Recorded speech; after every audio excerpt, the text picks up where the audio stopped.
Vamos a hablar a detalle sobre esta situación y otros puntos relacionados a las elecciones junto a Fernando Tuesta Soledí, experto en temas electorales y ha sido también jefe de la OMPE. Gracias por estar aquí. Buenas noches. Gracias por la invitación, Tatiana.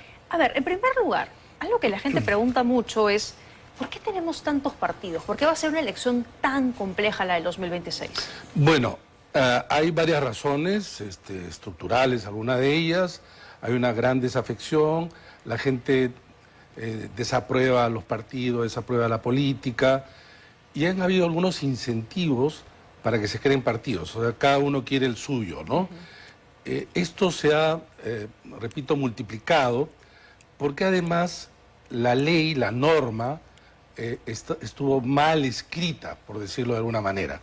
Por ejemplo, no se incluyó desincentivos para el caso de falsificación, por ejemplo, de inscripción. Claro. En la comisión de alto nivel que yo presidí, solicitábamos que se incluya un artículo que señale, por ejemplo, que si es que entregues un 3% de documentación falsa, se te elimina. O sea, de ser así, los casos que hemos visto de partidos con inscripciones y firmas falsas hoy estarían fuera de carrera. Y no solo ellos, yo creo que hay otros y hay más todavía. Porque eso no supone hoy ninguna sanción, suspensión ni nada. Así es. Entonces, tú tienes que hacer la ley no solamente con determinados incentivos y aperturas, sino también con desincentivos. Por ejemplo, ahora, tú dices, tienes que presentar 25.000 militantes. Pero de repente, en el momento del cotejo, te quedas con 15.000 y te dicen, bueno, si aún estás en el plazo, tú puedes entregar 10.000 para llegar a 25.000. O sea, en el fondo la propia norma te dice que validas el hecho de que tú entregues documentación falsa. Entregas 10, de repente 5.000 son falsas y te dan todavía un plazo. Claro, y no pasa dentro, nada, y no pasa nada. No puedes corregir. Así es. Caramba, entonces es muy fácil, entre comillas, tener un partido político en el Perú. Claro, bueno, por un lado sí, porque estamos viendo que el número pues es alto, ¿no? Bastante. Bastante alto, es más alto de la historia en realidad, ¿no? Por otro lado, sí es un esfuerzo en un país donde la gente no quiere militar, no quiere comprometerse. Somos el país de la región, me refiero a América Latina, donde hay menos militancia. Nunca hemos tenido en realidad grandes partidos, salvo el APRE en su momento, PPC. quizá el PP, sí, pero y así, me refiero de militancia. Acción Popular. Porque lo que hemos tenido son partidos con fuerza electoral, pero partidos organizados, con miembros, militantes que además existan más allá de la elección, poco. Me refiero comparativamente en relación a otros países, ¿no? De acuerdo. Ahora, nunca hemos tenido efectivamente tantos partidos políticos, va a ser una elección compleja por la cantidad de candidatos, de partidos, y porque además tenemos que elegir varias cosas, ¿no? Así es. Presidente, vicepresidente, diputado, senador y parlamentario andino. Tenemos en realidad 5 elecciones concurrentes. Es presidente, vicepresidente por un lado. Es más, cada uno es independiente, o sea, uno vota por digamos, la plancha presidencial. Ajá. Luego vota por diputados. Y ahí vamos a tener 2 votos preferenciales. Luego, el Senado, hay 2 tipos de elección de Senado. El Senado que va a corresponder, en el caso de Lima, 4 escaños, y luego en cada región 1, va a tener que elegir su senador. Esos son 30, pero faltan los otros 30. Los otros 30 hay otra forma de elegir, que es a través de circunscripción única. Los partidos presentan 30 candidatos. Ajá. Y uno tiene que votar. Y luego viene el Parlamento andino. Lo del Senado también con voto preferencial. Esto que yo estoy diciendo en resumen, ¿tú te imaginas lo que tiene que hacer la OMPE para explicar a la gente que tiene que votar en 5 columnas que son independientes entre sí? Claro. Pero además, lo que la dificultad para los miembros de mesa, que pueden incurrir en muchos errores, porque algunos no se capacitan, algunos no van, y porque es difícil también. Exacto. Y luego hacer campaña entonces para informar al público, un público que hoy no les interesa la política, hay un porcentaje alto, y mañana, el día de la elección, están desorientados, desconocen, se han alejado de la política, los asuntos públicos, y entonces además son vulnerables a la desinformación, a los fake news. De acuerdo. Y Entonces, eso podría hacer que nuevamente repitamos el plato de fraude electoral y que se tengan que revisar las actas y los votos. Fraude del cual yo no creo que acuerdo, hubo. Pero hubo un espacio, ¿no? Hubo un espacio, efectivamente. Y hay gente que lo cree hasta el día de hoy que sí. Aún repiten además Exacto. lo mismo, pero además otro elemento.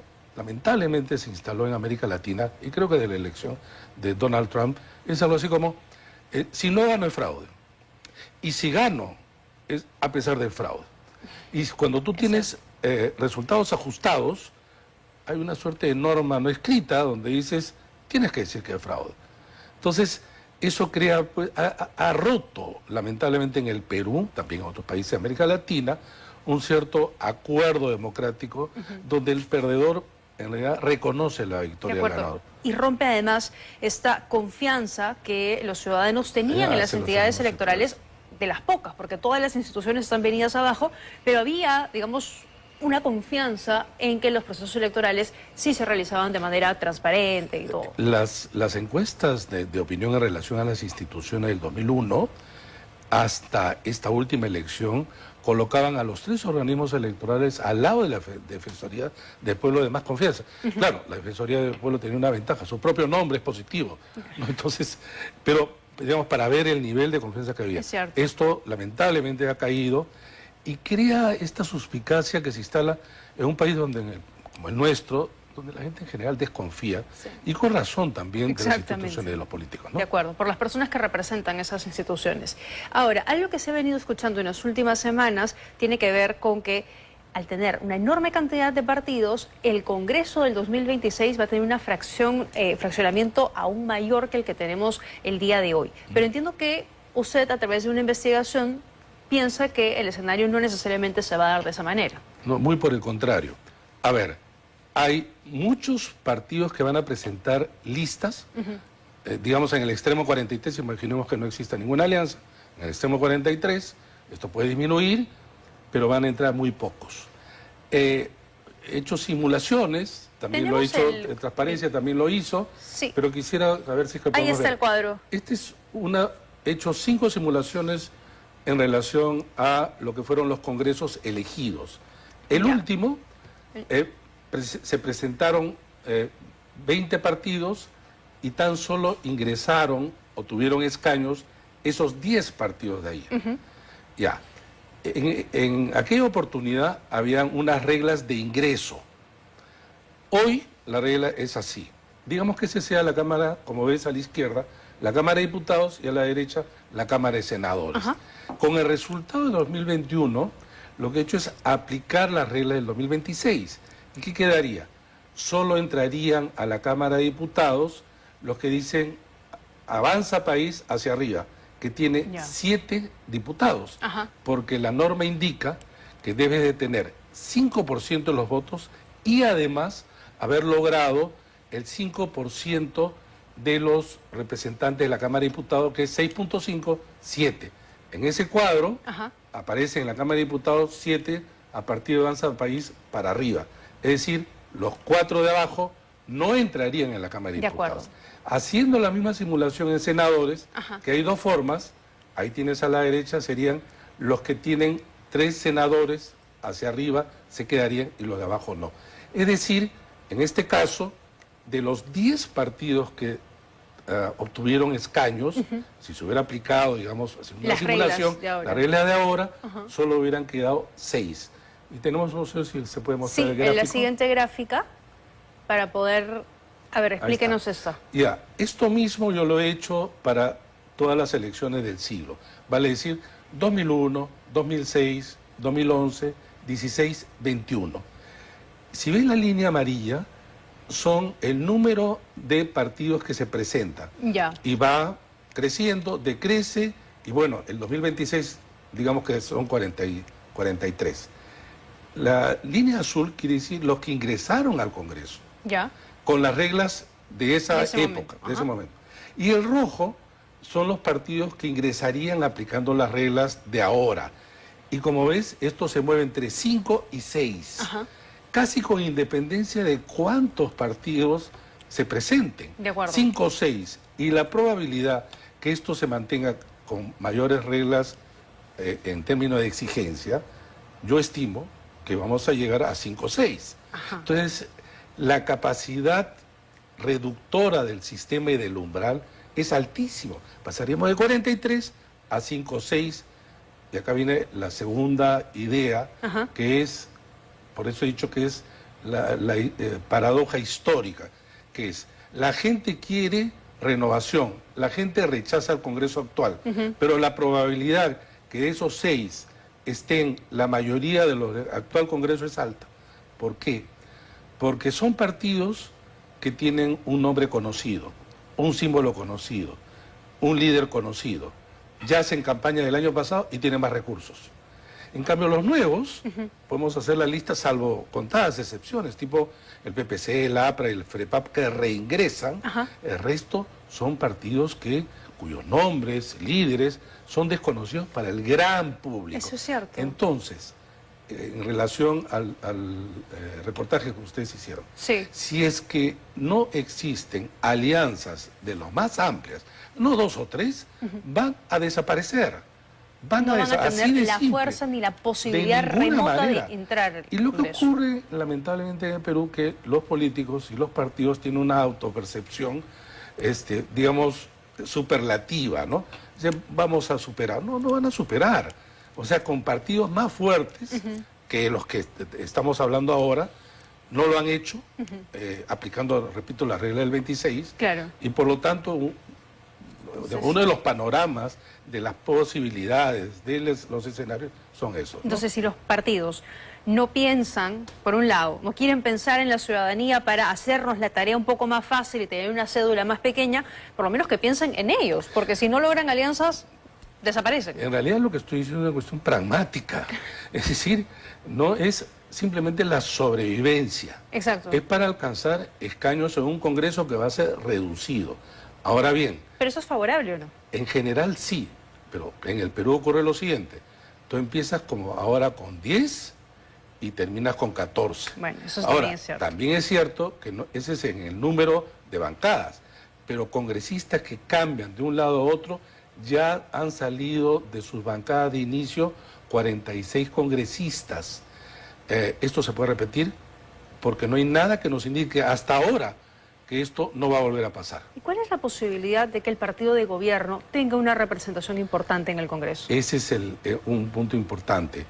Ya tenemos un mal ejemplo, que es el 2016, donde el partido de gobierno tuvo la tercera posición en términos de número de bancadas, pero era tan solo 18. Claro. Bueno, 18, Fuerza con Popular 18 no puedes gobernar. tenía más de la Si mitad. no puedes gobernar sin partido en el Congreso, 18 es muy poco. Peor aún, cuando en el otro lado la oposición es mayoritaria o se crea una coalición mayoritaria. Y en la historia del Perú, con Bustamante, con Belaúnde, el primer Belaúnde, con el mismo Fujimori, y luego con Pedro Pablo Kuczynski, la historia es partido de gobierno que no tiene o es minoría en el Congreso y al frente tienes una oposición fuerte, terminas o renunciando o golpe o ruptura del orden constitucional. Esa es la historia del Perú. En realidad no hemos podido lograr crear condiciones para una suerte de convivencia de adversarios. Claro. Y esto, lamentablemente, esto ha empeorado. Ajá. O sea, no ha mejorado, Eso ha es cierto. empeorado. ¿Y hasta cuándo tienen plazo los partidos para formar alianzas? A 2 o 3 de agosto, exactamente 13 inicio de agosto. No, no falta mucho, no falta mucho. técnicamente, ¿no? Estamos hablando de, qué sé yo, 2 meses y medio aproximadamente. Ajá. Ahora, sin embargo, lo que ocurre es que los partidos dicen que discuten programas, etcétera, y sesudas discusiones. En el fondo, en realidad, lo que está en juego en muchos casos es quién es el candidato presidencial y cómo se reparten los puestos a nivel de las listas. De acuerdo. Eso ha sido antes así también. Entonces, acá hay un problema porque nuevamente no se dan cuenta que va a ser esto o sea, se dirigen al abismo. Y la posibilidad que vuelvan a reinscribirse ahora va a ser mucho más complicada. ¿Por qué? Porque la ley ha cambiado, que es así. Ya no solamente te van a pedir 25.000 miembros militantes, sino además firmas de adherentes como había antes. es un número aproximado de 700.000. Ya. Esto hace casi imposible. Es decir, la puerta está abierta en 43 y una vez que termine las elecciones del 26 se van a cerrar. Pero eso es bien cierto lo que usted comenta como motivo, porque algunas personas con las que he podido conversar fuera de cámaras me dicen justamente eso. Sí, podría pensar en una alianza con tal o cual partido, pero ¿quién va? Pues ¿quién va a ser el candidato? ¿Quién va a conformar la plancha? Entonces, pero nadie es capaz de ceder. Esa es una de las ventajas, o era una de las ventajas de las PASO que el Congreso ha eliminado. Cierto. Porque tú tenías una alianza, digamos 4 o 5 candidatos, cada partido colocaba el suyo, y era la ciudadanía que decidía cuál de ellos. Eso ocurre en Uruguay, en Argentina, en Europa, en fin, en varios países, porque claro, un partido puede tener varios aspirantes y una alianza con mayor razón. O sea, ¿quién resuelve eso? Muchas veces no se resuelve, cada uno se va por su lado y todos terminan perdiendo. Ahora, pero ese escenario también es poco desalentador, ¿no? Porque los partidos que hoy son rechazados por la ciudadanía, porque se ven en las encuestas, que tienen actual representación en el Congreso, serían en gran medida los que nuevamente tendrían representación en el siguiente Congreso bicameral. Y claro, hay una suerte de esperanza de la gente de decir, caramba, ya, esperemos hasta el 2026, que ahí la cosa va a cambiar, porque así como va el gobierno y el Congreso, hay que mantenernos nomás. Sí. Pero las esperanzas se desvanecen por lo que nos está comentando. Bueno, es que los partidos a veces actúan de manera irracional y hasta desconocen las propias dinámicas de las normas que han elegido. Yo me he encontrado con muchos políticos que al mostrarles esto no tenían idea, no tenían idea. Entonces, repito, si es que no hay alianzas, te guillotinan, te descabezan. Y eso va a ser una masacre. De verdad, de 43 estamos hablando a 5 o 6. De los 5 o 6, la mayoría de los que están presentes. Entonces, poco espacio para los nuevos. De acuerdo. Entonces, si quieres ocupar ese espacio, tienes que hacer alianza. En la derecha, en la izquierda, en el centro, en fin. Pero si quieres sobrevivir, tienes que hacer alianza. No veo ninguna posibilidad que partidos por sí solos logren superar el umbral, salvo una excepción. Tipo, por ejemplo, se alinean pues los astros, ¿no? Entonces se junta Pedro Castillo con Perú Libre, que nadie pensaba, y de repente sale como una bengala, ¿no? Pero esto ocurre pues una vez cada eclipse de luna, de sol, como ocurrió con Fujimori en su momento, ¿no? Claro. Pero esto no es que tiene que ser así, ¿no? Pero la gente cree que eso que es excepcional puede ser frecuente, y ahí es un grave error. Ahora, ¿y qué tan conscientes somos los peruanos del voto? Porque a veces en conversaciones cotidianas la gente dice, bueno, ¿por quién vamos a votar? Hay muchos partidos, eso también desincentiva un poco al voto. Y también la gente critica mucho la oferta de los partidos. Dicen, la oferta es baja, entonces, bueno, pues votaré por el conocido, votaré por el que está ahí en mi alcaldía. Entonces, ¿qué tan conscientes somos de la importancia de ejercer el voto? La decepción que tiene la gente de manera continua de los gobiernos, de los partidos, de los congresos, hace que hoy haya un desinterés en general por estos temas, en general por los temas públicos, ¿no? Los asuntos públicos. Esto crea un problema, porque esas personas son vulnerables a la desinformación, a los fake news. Cuando llega el día de la elección, no saben por quién votar, ¿y qué hace? Pregunta a los de su entorno, que probablemente están en la misma situación. Claro. Entonces, eligen mal, conversamos antes en cámaras, conversamos del tema de qué cosa es elegir mal. Quizás la única respuesta sea si es que no me doto de información y no estoy atento a los asuntos públicos. Ya la decisión, o como resultado de ese proceso, ya podré votar por quien crea yo conveniente. De acuerdo. Pero que por lo menos pase por ese proceso de un elector mucho más activo e interesado. Allí donde hay una mayoría de electores desinteresados y pasivos, la probabilidad que la demagogia se instale y gane es alta. De acuerdo. Aquí como en cualquier sociedad, ¿no? Siempre intentamos justamente hacerle entender a la gente que hay que involucrarse en los temas públicos, ¿no? Que cada decisión que tomen esas personas que hoy tienen el poder nos impacta de una u otra manera. Definitivamente, el 2026 es el super año electoral.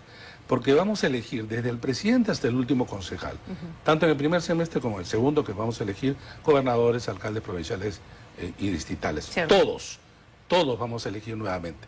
Entonces, son estas personas las que en adelante, con sus acciones como gobernantes, como parlamentarios, etcétera, van a decidir gran parte del desarrollo de nuestras vidas en los próximos 4 o 5 años. Entonces, eso no es poco. Entonces, desinteresarse es hacer que los políticos tengan una mayor autonomía de sus actos. No tienen control. Es por eso que, por ejemplo, así se entiende, como en el Congreso hoy día los congresistas no temen. Vale decir, pueden hacer cosas y sienten que la gente ya no va a presionarlos. Sí. O las marchas se reducen, tienen menos impacto y por lo tanto van avanzando. Entonces, el aprendizaje del político, lamentablemente en el Perú, ha sido no sacar provecho de lecciones aprendidas en el lado positivo, sino yo puedo hacer lo que quiero. Y puedo hacer lo que quiero en tanto y en cuanto el elector o el ciudadano está desinteresado. Hablando justamente de eso, hoy en el Congreso, en la Comisión de Constitución, se ha aprobado el predictamen para restituir la inmunidad parlamentaria. Le pido que nos espere unos minutos, hacemos una pausa breve en 20 a 25, volvemos de inmediato para seguir hablando sobre esos temas. La Comisión de Constitución ha aprobado el predictamen que propone que se restablezca la inmunidad parlamentaria. Vamos a escuchar al presidente de este grupo de trabajo, el congresista Rospigliosi.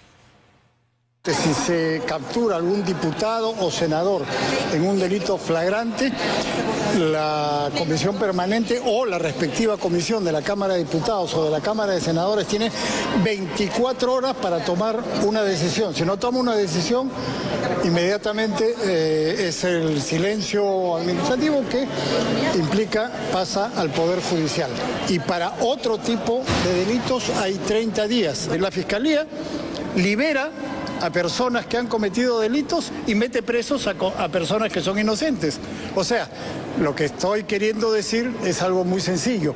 No es evidente que una cosa sea flagrancia o no. Eso tiene que ser determinado. Bueno, los congresistas dicen que el principal objetivo de restituir la inmunidad parlamentaria es salvaguardar el funcionamiento normal y eficaz del Congreso. ¿Qué le parece, señor Tuesa? Bueno, ¿cuántos congresistas han sido, digamos, apresados? ¿Cuántos? Yo creo uno. No sé si es que por ahí me falta, ¿no? En este Parlamento. En este Parlamento, ¿no? Entonces, no es que están siendo perseguidos y acosados, no es el caso. Creo yo que en realidad existe inmunidad, pero acotada para aquellos actos que tienen que ver con su función. Si no se les puede denunciar por votaciones, por opiniones, etcétera. Claro. Pero aquellos que son delitos no tienen por qué pasar como ocurría hasta hace poco tiempo y que se modificó justamente la Constitución para decir, no, tú eres como cualquier ciudadano. Es decir, se te hace un proceso y si se tiene el proceso concluye con que hay una penalidad, incluso cárcel, pues así suceda. ¿Y cuál es la garantía, además, que esa inmunidad no se va a convertir en impunidad, además? Claro, porque dice, se toma una decisión, pero puede ser una decisión, por ejemplo, de no levantar la inmunidad. Claro. Entonces, ¿y quién le discute al Parlamento en sus decisiones? De acuerdo. Y en ese caso, el parlamentario, el diputado o senador, si se hace algún tipo de acuerdo político, seguiría en sus funciones. ¿Cómo ha ocurrido? Como ha ocurrido. Como ha ocurrido, sí. Para ver, no es el caso necesariamente, pero por ejemplo, en este Parlamento, en la Comisión de Ética, no pasa nadie, no se sanciona a nadie. Hay ni van. Una larga fila de parlamentarios que tendrían que tener procesos ya abiertos y algunos probablemente levantarle el fuero, ¿no? La cantidad de congresistas que han sido blindados ahí. Y pasan y tranquilos. Conforme pasan los congresos, esto va creciendo. Y esto va creciendo también por la calidad de los parlamentarios. Hay, como todo, y no estoy hablando de un partido, sino esto cruza a todos los partidos, hay algunos buenos parlamentarios, creo que los menos, pero los hay. Hay unos que no son buenos parlamentarios, por lo menos son honestos, pero hay un grupo de parlamentarios que han llegado al Parlamento simplemente siendo portadores de intereses mercantilistas, como o en algunos casos hasta mafiosos, ¿no? Entonces, y eso por un lado, y por otro lado, se sienten empoderados como para poder violar la ley, es decir, tener en realidad prerrogativas que cualquier ciudadano no tiene. Y en este caso, la justicia debe ser igual para todos. De acuerdo. ¿No? Entonces, yo creo que esta es una decisión que espero que no logre ser aprobada, que se mantenga tal cual. Yo estoy de acuerdo con que deben de tener un tipo de protección, pero que ya las tienen, ¿no? De acuerdo. Que es suficiente. Ahora, claro, eso va a pasar por el Pleno y luego se aplicaría, no para ellos directamente, pero para el siguiente Tiene que aprobarla Congreso. porque es modificación constitucional. Exacto. ¿No? Requiere 2. 87 votos cuando menos. Ajá.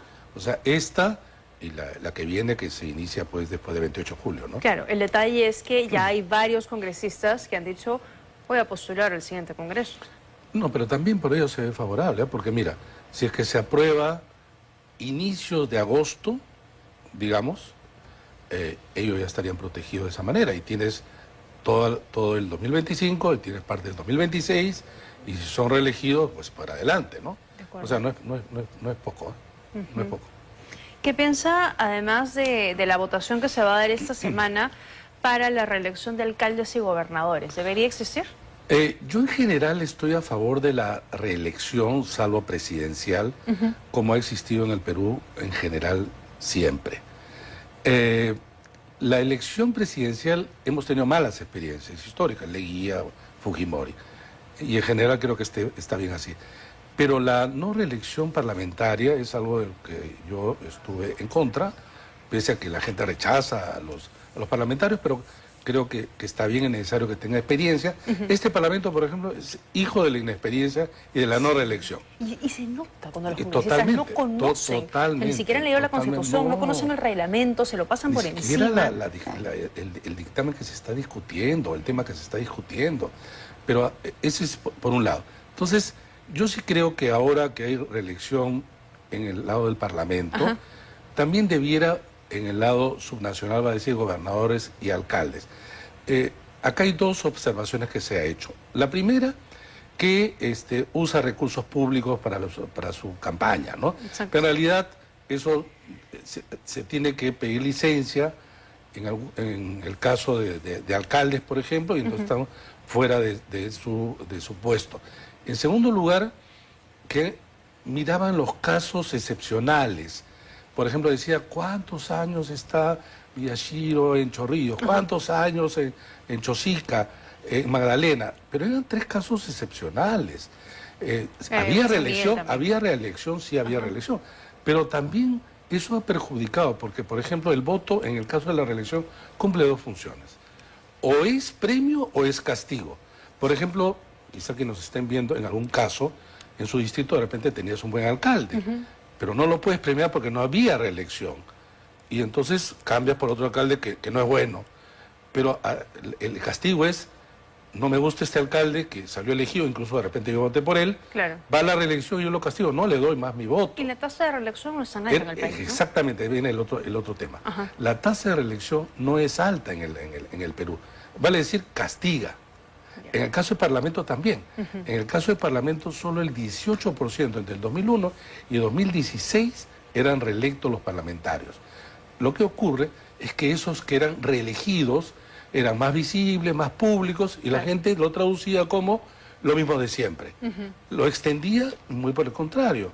En el Perú, repito, la tasa de reelección es una de las más bajas. En otros países, bueno, en Estados Unidos se llegó a tener una tasa de reelección de 93%. ¿No? Acá en el Perú, repito, la gente castiga. Y bueno, sí pues, a nivel subnacional, creo que la gente incluso conoce más, a diferencia del parlamentario, conoce más a su autoridad. Uno pregunta, por ejemplo, a los que nos están viendo, ¿cómo evalúan a su alcalde? Si fueran a la reelección, ¿lo reelegirían o no? De acuerdo. Y es una posibilidad importante. Además, es cierto lo que se dice, sobre todo los alcaldes, que el primer año, para empezar, es el presupuesto del año anterior, de quien lo ha decidido. El segundo recién madura la inversión y ya estás de repente terminando el periodo, ¿no? 4 años es poco. Queda corto. Queda corto. Claro, queda largo para quien no quiere hacer bien las cosas. Y ahí lo sufren o lo sufrimos. Entonces, ahora, si quieren poner un número límite, sí podrían hacerlo, 2 o 3, etcétera, pero impedir la reelección inmediata creo que fue un error y espero yo que se restablezca. De acuerdo, pero también había algunos casos, como por ejemplo el de Chorrillos que mencionaba, que cuando sale el señor Miyashiro ingresa su hijo, Bueno, ¿no? claro. O en el caso de San Miguel sale el señor Eresi e ingresa o pimponeó además con su regidor, ¿no? El señor Bles, que está ahorita como alcalde. O sea, ese tipo de jugadas políticas también ocurren. Claro, pero no lo puedes impedir, ¿no? También son jugadas efectivamente políticas, pero ahí también ya depende pues del elector, del vecino, etcétera, de estar más preocupado y bueno, valorar. Ahora, lo que sí es también cierto es que existe un voto de arrastre.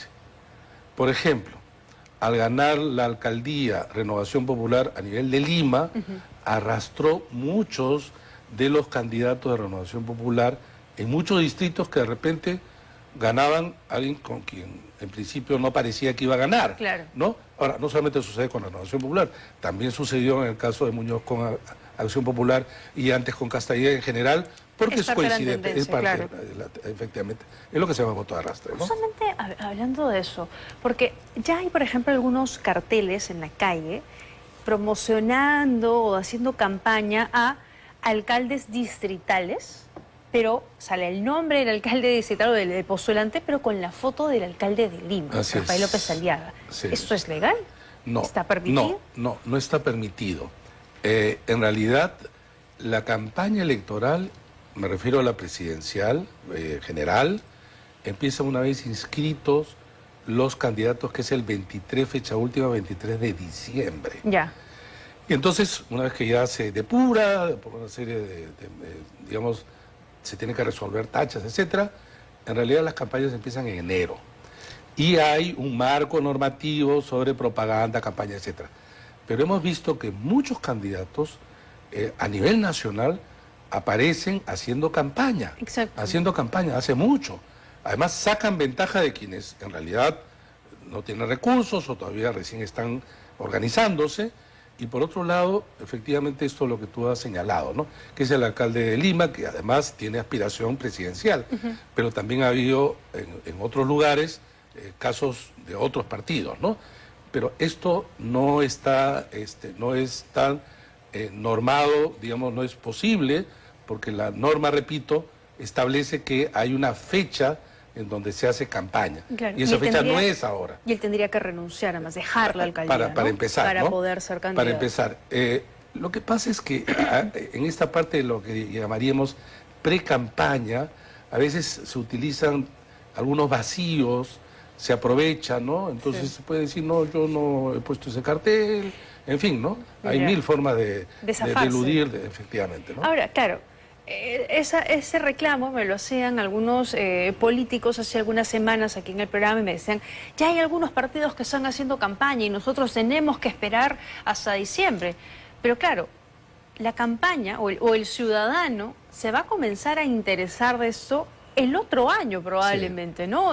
Pasando incluso la temporada de verano y va a comenzar a ver, ahora sí, hay que tomarnos eso un poquito más en serio. Así que comenzar también antes no les garantiza que necesariamente vayan a tener representación. Lo que sí te ayuda es a posicionar tu marca, digamos. Ya. ¿No? Tu símbolo, tu nombre, etcétera. Pero también es cierto que acá no el que madruga, Dios le ayude. En el caso de Perú, en el caso de Perú, al contrario, los que empezaron antes terminaron no ganando la elección. Es más, tú revisas todas las elecciones de 2001 en adelante, el que iba primero el año anterior de la elección no ganaba, porque hay un nivel también de desgaste. Claro. Porque además concentra, una vez que esto caliente un poco, entonces va a ser objeto también de críticas, se lo observa más, se le escruta más, ¿no? La mirada pública, los medios. Claro, porque si yo comienzo a hacer campaña, invitan los medios, le sacan informes, etcétera, también se expone más. Sí. Pero, repito, ahí depende de las estrategias que tenga cada uno, ¿no? Algunos considerarán, y hemos visto el caso efectivamente de Renovación Popular, el caso de Alianza para el Progreso, Fuerza Popular Más en provincias, son los partidos que están haciendo una suerte de campaña adelantada. Claro. Otros partidos no, Entre otros casos no, porque tampoco tienen candidato presidencial. Pero es una desventaja injusta. Claro, pero me refiero que tampoco es que tienen candidatos presidenciales, porque quizás de repente harían exactamente lo mismo. Ah, bueno, No, claro. no, o sea, no estoy hablando acá de valorar unos buenos y otros malos, sino que algunos lo pueden hacer y lo hacen, no deberían, pero lo hacen, y otros no lo hacen porque no pueden, Ya, ¿no? claro, porque tienen claro. candidato. Porque, ¿no? claro, si lo tuvieran Pues ya comenzamos probablemente... a ver qué candidatos tienen algunos partidos. Otros ya lo tienen porque los denominan algo así como candidatos naturales, ¿no? Algo así, ¿no? Exacto. Un poco guachafo, pero, Pero sí, pero claro. es así, ¿no? Ahora, en ese análisis que usted viene haciendo, ¿contempla también que puedan tener mayor peso o mayor arraigo los candidatos radicales, como vemos también la tendencia en otros países? A ver, depende. Lo que ha habido, hay una radicalización hacia la derecha. Digamos, se han fortalecido los radicalismos en Europa, Estados Unidos, hacia la derecha. Pero no Bueno, necesariamente... aquí mismo, ¿no? Trump, Milei, o sea, claro, irnos claro. tan lejos. No, Bolsonaro incluso en su Meloni momento. en Italia, en fin, Vox. Bueno, es una tendencia casi global. Sí. Pero no necesariamente tiene que aparecer, digamos, en una segunda vuelta, uno de izquierda y uno de derecha. No necesariamente, puede que sí. Porque en el Perú, digamos, la organización de los partidos no está en términos de derecha-izquierda. Pueden haber otros clivajes, otras diferencias que cortan, ¿no? Entonces, creer que se va a repetir necesariamente en el 2021, creo que es cometer un error. Cada elección es totalmente distinta. Por ejemplo, en el 2016, 5 años antes, De no acuerdo. era izquierda-derecha. Exacto. Y tú colocabas Tenemos a a Keiko todos los y a candidatos PPK. a los 10, Sí. Keiko y PPK eran los más cercanos. Claro, claro. Y Por sin ahí embargo, está Verónica Mendoza, un poquito claro. más atrás. Muy bien. Le agradezco que nos No, haya acompañado no. esta noche. Es una Gracias por la interesante invitación. conversación. Gracias. Hacemos una...